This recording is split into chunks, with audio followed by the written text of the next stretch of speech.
We are going. Oh, what if I told you that I tried therapy for my depression and it didn't work? What would you say to that? Would you unsubscribe? Would you cancel? Would you just leave right now? Well, let me tell you a story because it did not help me when I tried therapy. And if you're like me, that had gone to therapy or therapist, psychiatrist in the past, or even recently, which is pretty much the past, and it didn't work for you, I'm going to tell you why and why it didn't work for me. So hang on tight. Episode number 181 of the Mental Mobility Podcast. My name is Coach Pete. Thank you guys for coming. I'm not a coach, I'm a coach, but I'm not a therapist. I'm not a doctor. I'm just a guy that got bipolar, that's been through depression, that's been suicidal, that's currently going through stuff just like you, figured it out day by day. So, if you want advice, I would see a therapist or a professional, but I'm going to tell you why the therapist did not work for me. Give me a second because I need to take a breath after that one. Doing live is harder because usually in a filmed one, I can take a break and then, take a dump, come back in and it'll like do a whole like something like it'll be like, yeah, and then we're going through here and then all of a sudden some music comes. And today's sponsor is brought to you by Ghost Energy Drink. Except this is not energy drink, this is sparkling water. So if you want to try to get hydrated, but at the same time get that burning sensation that you get while drinking alcohol, well then, have some Ghost Sparkling Water because that is not an official sponsor, but that's kind of what would happen then and now. So let's get to the story. Thanks for listening to that. So the story is I did try going to a therapist, and this was the first time I tried to go to therapy because my parents made me because I was losing my mind. It was right after my dog. I put my dog down, my first dog, Shannon. I was about 21 years old, and it was my birthday. So, really great way to celebrate it. I found out that she was just not feeling well. She was running around the house. I don't know if you guys have dogs that are in pain and they're older. If you do, comment, let me know. Give me a little number three. I don't know why, but I just chose number three because I know how hard it is to watch that. And for me, I was the only person at home, and my dog just started going crazy, like running back and forth, back and forth, back and forth. And I was like, is she excited? But it was not because then I started peeing everywhere and she was just in pain. So I grabbed her, I picked her up, and I went to the vet, who she does not like. Right, she's a very aggressive dog because we were a very aggressive family, and we loved her, she loved us, but I don't know. She just we didn't raise her correctly. Not that we beat her or anything, that we loved her to death, but she had her things, and we didn't know how to train dogs. It was like 1990 something, so or 2000 by then, and I took her to the vet, and they said, they came out. It's like, okay, it's time. So, with that said, I held my dog, and I don't know if you guys have ever felt your dog pass inside your arms because I had to hold her. Usually, they'll take her to the back. You never say goodbye, and then that's it, right? Nope, I felt the dog go because I was holding her down so they could give her the injection. She was like staring at me. I'm like crying now because she was staring at me the whole time and kept looking at me like, why? It wasn't like a nice way to go. It was a very aggressive and a very forceful way. And then finally she submitted and she didn't go at the first shot. They had to give her some more stuff because it just wasn't hitting. That's how like aggressive she is or was. So I felt that, and then I went home and I was smashing my face into my mirror over and over and over again, creating a lot of blood, some cuts and bruises. But I guess when your dad walks in on that, it's kind of scary for him. And after that day, they said I need to see a therapist. So I did. But the reason it didn't work, because I'll tell you right now, is I didn't like the guy. Like it didn't work because I didn't want to be there, right? It wasn't on my own will to do so. And number two, I just didn't like the motherfucker. Like I just didn't like him. He just something about him. He just didn't seem like he really cared. He wasn't asking the right questions. He just was sitting there with a notebook, and I felt like I was in a movie. Like I was laying down on the couch, like with my head down, and I was like talking, trying to tell him stuff, but I wasn't very open because I just felt guarded. I felt like I didn't want to be there and or belong there. So I didn't really tell the stories as I needed to. Please, kids, close the door and then get out. Go downstairs. See, this is what happens when you're live. Hopefully, they won't moving their way downstairs. I heard it. That was like mom ears. I'll say dad ears because I got those ears. My mom had the same ears. But I just didn't want to go, right? Going back to that story, I didn't want to be there and I didn't want to tell him anything. So I felt very guarded. I felt very like not helpful to anyone. So he just gave me medication. That's the first time they told me that I was bipolar, but I did not understand what that meant, nor did they explain it. So here's another thing, right? Perfect example. I just went to a bad therapist, and if you know who he is, he's from Nutley, New Jersey. His name's Doctor Yu, I believe. Now I'm gonna call you out, motherfucker, because I don't like you. And he just went in. I think he went there because my it was on my dad's insurance or something like that. So thank God I was under my dad's insurance, right? Ooh, I have insurance. No, I was a fucking very lucky person. I was a lucky upbringing child. And he just prescribed me medication.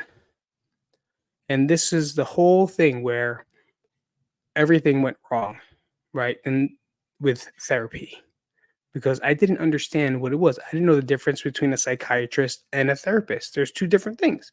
A psychiatrist is the one that actually gives you the medication that prescribes you. A therapist is a person that actually will talk to you and try to tell you, and let's work skills and drills to get into a better position, right? Someone you can talk to, someone you can cope with, someone that you can relate with, where they can relate with you. The psychiatrist is the person that will listen to your story. Now, based off what they hear, they diagnose you, right? They'll give you something or a label for you to get medicated on. Did you know that? I didn't know that when I was there. I didn't know the difference until like 20 years later because I didn't fucking care. I never wanted to. I never thought I needed it. I was a man. I didn't believe we needed any of that stuff. So why would I look it up? Why? Why would I look it up? But they literally gave me lithium poisoning, right? They over medicated me. They never blood tested me, never asked me to get blood tested that I remember because I didn't have any. I had such terrible short term memory. I didn't remember things because of the medication. I had such dry mouth. I think it's called like lithium intoxication. I think that's what it's called. I would like forget things a lot. I would be dizzy, lightheaded, and then I would drink. And then when I drank with that, I would just black out in a minute. It's almost like you're roofing yourself. Like drinking on the medication, I was out. But I was already at such a toxic level that my body, my blood, I don't know. I never got retested. So then I quit. And then when I quit on my own without asking a doctor, I didn't know you had to wean yourself off medication like that. I went into withdrawal, which was very dangerous. I was seeing things. I thought it was like in the movie Train Spotting, like staring at babies crossing on the ceiling. I was cold sweating, I had fevers. I was clammy. I didn't get what was going on. Then I finally went. I thought it was the flu. So then I finally went to my doctor, my normal doctor, Dr. Costanza, best guy ever. And he told me, "You don't get off that medication ever." So they gave me something, right there and then, and hopefully in a few days I feel better, and I did. And then after that, I'd go back to the psychiatrist and ask them to wean me off it because I was not, I was obviously not complying with the prescription. Even then, I didn't want to take medication. So like even now, I don't want to take medication. Even then, definitely did not want to do it. But no one explained it to me. That's the one reason why I got mad at this whole therapy thing was because no one told me, and there was no internet. You're like, oh, why don't you Google it? There's no Google. There's no such thing as Google. There's fucking Dogpile, and there was Go Fetch. I think no, that's two dog ones. Definitely Dogpile. Microsoft Explorer maybe could have been one. And the other search engine was like Ask Jeeves. I forget. But I also had to pay for fucking dial-up. So if you want to go on the internet, you have to pay for it. If you didn't know this, this existed. Okay, so before you had the wonderful Wi-Fi's and unlimited internet access, we had to pay per minute unless you stole someone's AOL CD disc out of their newspaper from their house to get some extra minutes from AOL. Then you could steal those and try to load them back in to get it by making new accounts. there was a way to get away with it, right? It wasn't unlimited, so I couldn't really Google which is the best therapist that I should go to. No, you just found out from a friend. It's like, hey, you got a therapist? Yeah, what's his name? Hey, Johnny. Hey, Johnny, come on over. You're my fucking therapist now. That's how it was in 1997 or not 2000. It wasn't that fast. It was pretty fucking slow. It was all word of mouth. There was no like Yelp reviews. You just went to like ShopRite or Pathmark and see if there's business cards all around the big billboard of business card machines. You pick one, like, oh yeah, I need a mechanic. Here goes one. There's one. Okay. Oh, Wilson, I need a dentist. Oh, there's one. There's one. That's how you did it back then. But for me, my whole life was on the line. My mental health was on the line. No one fucking cared. The only reason my dad helped me was because he saw me bashing my face into the mirror and bleeding profusely out of my forehead. God, what a vision. I'm sure it was stuck in his head for a long time. But like, there was no help. But that's why, like, I do things like this podcast, this whatever, because it's sometimes nice to hear someone tell you a story about like how they fucked up and how their fucked up situations are now helping them now and how they got out of it. Right. So therapy is not bad, guys. I'm not gonna say it's bad. Right. And I had a therapist and I found one that I liked, and she was here. Really, when I came here, I found the best one. My actually take that back. Felicia, in when I got out of the hospital, they assigned me to a therapist and or a yeah, I guess we call it therapist, and she helped me out. And there's another one before that, but that's all from the hospital. And they kind of connected me with that connection. Then after that, I still connected with her, but then we moved. So I found one here in Las Vegas, and now Stacy is my therapist, and she's great. But like, it was such a big difference than what I learned in like 2000. They actually help and give me skills, and we talk about it. And it's still hard to like, openly talk about things with another person through, and I don't go there. I still do it through telehealth. I don't have the time to go to an office all the time. So I just do telehealth, and, we do it that way. It's super helpful. We all think like the traditional way of doing therapy is it, but it's not. Like, there's different ways we could do this. There's different ways and there's a lot more out there now.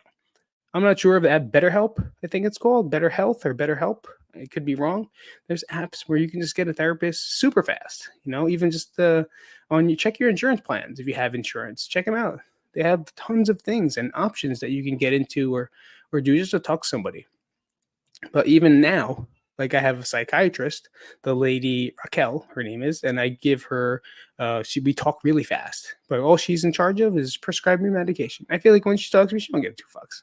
She's like, "Oh yeah, you're good. You can kill yourself. You're not going to kill yourself, are you? No, okay, good. Here's 200, 500 milligrams of." It's really fast, right? It's not the longest appointment ever, but I know her purpose and I know Stacy's purpose. Where they're two different people. You have a therapist, you have a psychiatrist. So a psychiatrist diagnoses you and gives you medication for whatever you're labeled as. And then therapist there to talk it out and make sure that you use that coping mechanism to help guide you with more coping mechanisms that will help you do more coping. She's like your coach, right? She's your personal trainer. She's like, nope, go squat, do push-ups, do that. But then after that, take a walk. And after done taking a walk, look at the sky. Take deep breaths, have a sip of water. When you're angry, make sure, did you eat? That's always my biggest thing. Like, when I start to get angry, the one thing she always asks me is, take a check and see if you actually ate first before you start doing other things. And a lot of times I haven't, because hangry is real. Hangry is a real thing. It's not because you're, like fucking, I don't know what to say. I got no words there. But yeah, you can actually be hangry, and it could make you angry. So next time, it's a little tip for you from your Uncle Petey. And that's your tip from your Uncle Larry. Uncle Larry was a comic in like 1980, but I forget his last name. Uncle Larry Reed? Nah, that's wrong. So if you go to a therapist or have therapy, or if you are a therapist, please comment down below. Share. We'd love to see if someone can connect with you or someone that can help us in this process. If you go to therapy, thumbs up. Give me thumbs up in the comment section. If you're new to the channel and want to know what else we talk about here, this is it. So subscribe if you like it. What else can I talk about today? I don't know. I think I'm good. Oh yeah, no, sorry, not good. We're gonna do DBT deck. So DBT deck cards. Close your eyes. Here we go. Time to work on a skill this week. Ooh, this is weird. My eyes look weird. Okay, here we go.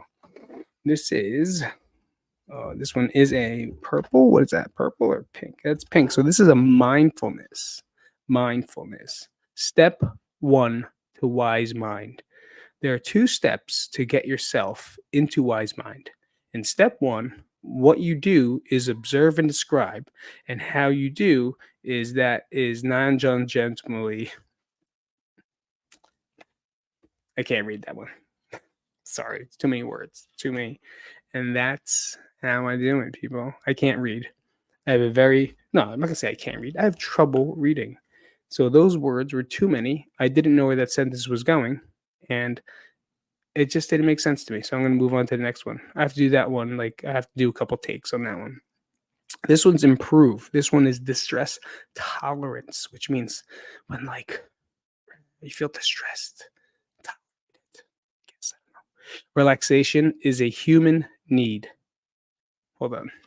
Let's take a deep breath. Okay, start over. Ready? This is a distress tolerance tip or skill. Improve. The R is for relaxation. Relaxation is a human need. What do you do to relax?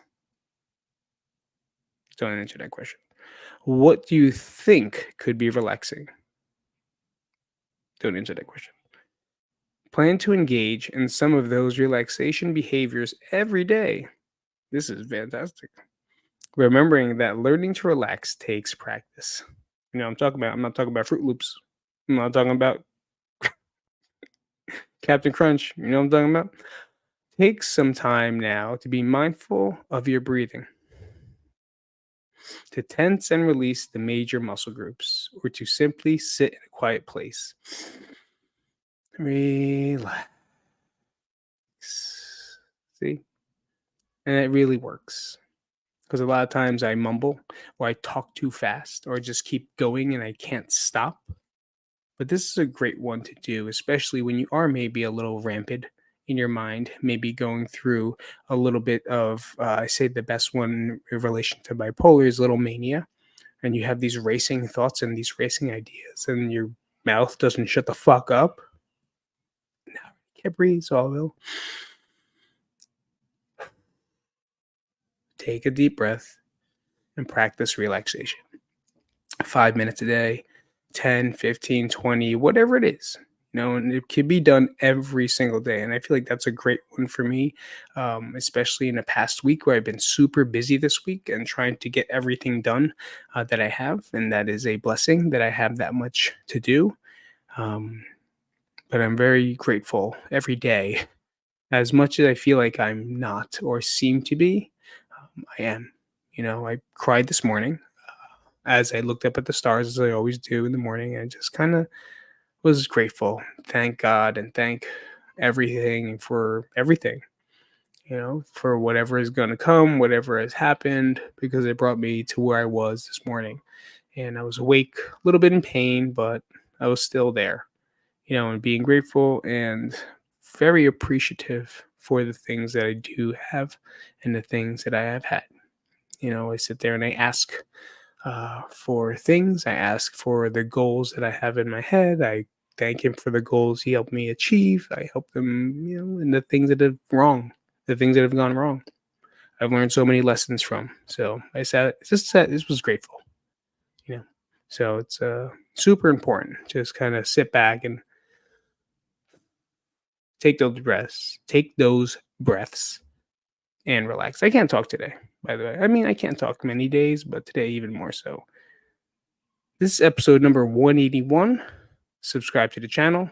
Remember, we're here every week, and I'll see you soon. This is Coach Pete from the Mental Mobility Podcast. We got some goldfish behind us. What we got going on? You let me know. I know I don't have a fish tank, so that's why I put TV fishes on, just to kind of replace real